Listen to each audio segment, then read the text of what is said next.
Written by Jonah Winter, illustrated by A.G. Ford, narrated by Delicia Williams.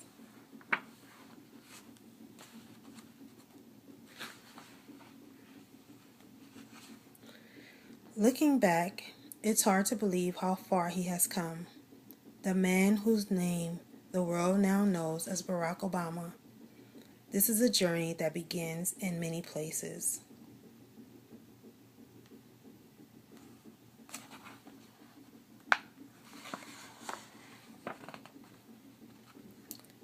It began in Kansas, home of Barack's mother. It began in Africa, home of Barack's father.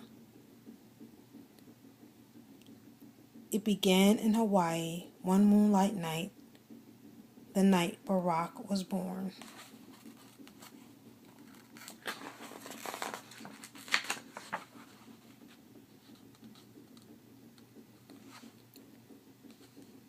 Sometimes it was a sad journey.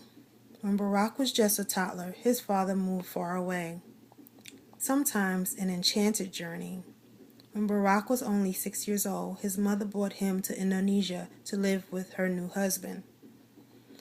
For young Barack, Indonesia was a most exotic land. His stepfather kept an ape as a pet and 2 crocodiles. It wasn't all wonderful in Indonesia. There was poverty unlike anything Barack's young eyes had ever seen.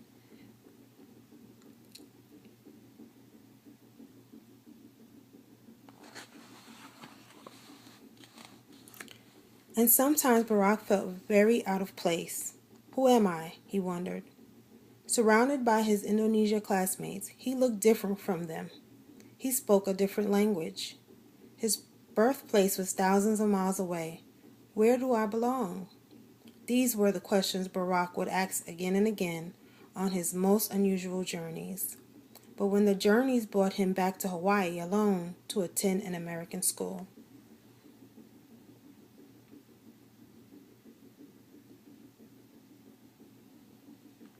The place where he belonged was with his loving grandparents, who took good care of him until and after the thankful day of his mother returned to Hawaii with his new half-sister, Maya, only to go back to Indonesia, taking Maya with her.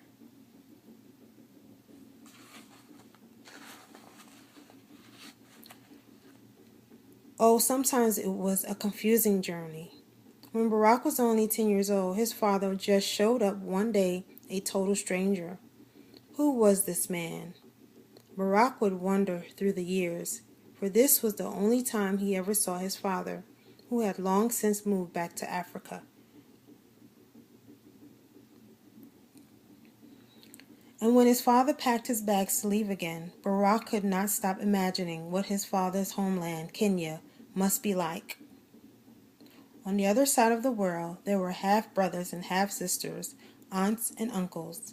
They wore different clothes. They spoke a different language, and yet they were his family.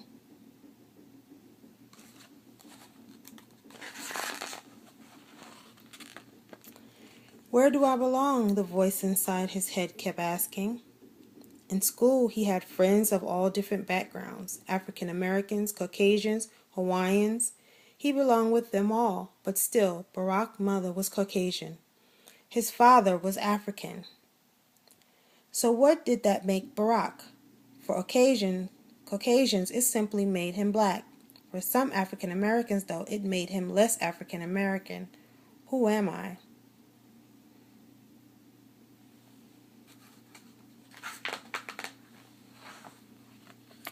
Oh, but this was a journey on which Barack would find out exactly who he was. From his college days, he learned how much he could move people just with the power of his words in a speech.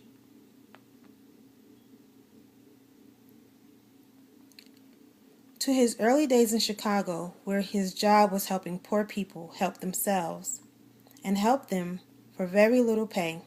Some people thought he was too young, too privileged to ever understand their poverty.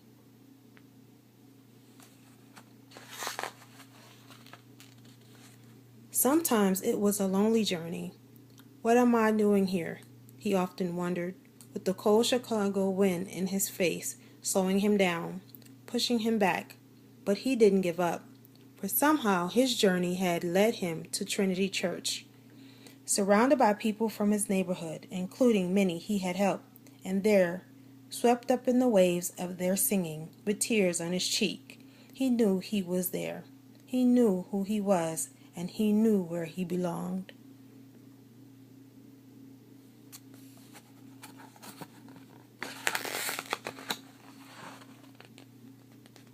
He was there in Chicago because he cared about these people. They were his family.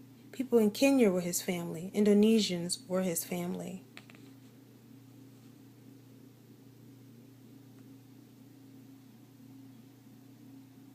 And no matter where he was, the world was his home, and who he was could be summed up in one word: lovable.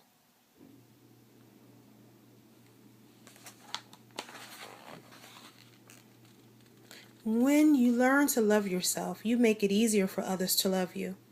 That is what happened to Barack, who started climbing a ladder of popularity that led him to a seat in the Illinois State Senate, and then up further to the U.S. Senate.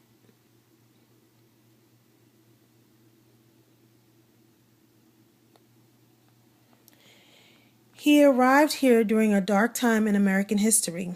All across America, people were losing their jobs, losing their houses, losing their sense of hope.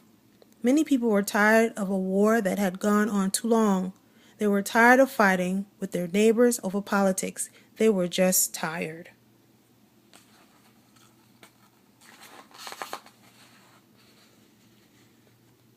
In an early age, there had been hope. There had been a man named Martin Luther King Jr. who had spoken with passion of his hope for better days. He had said, "I have a dream that my 4 little children one day live in a nation where they will not be judged by the color of their skin, but by the content of their character."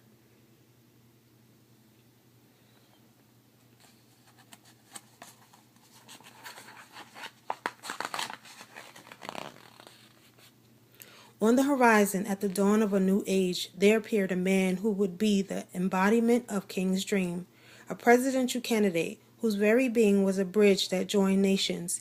Here was a man who spoke of hope and change, whose strong words lifted up the downhearted people and made them believe that the world was not beyond repair.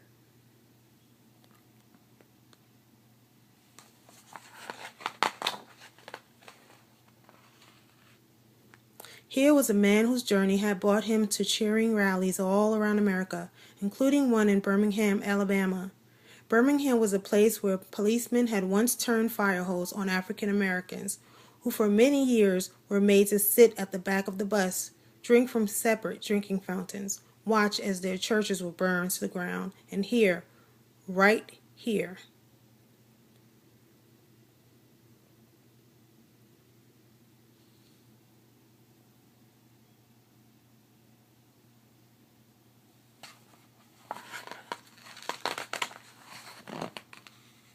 this great man spoke in a beautiful voice about his own dream of bringing people together, overcoming our differences, not just in America but around the world. Here, right here in this country, with his history of slavery and racism, an African American named Barack Obama rose to unimaginable heights because he refused to let other people tell him who he was, because, again, once again, his journey was just beginning.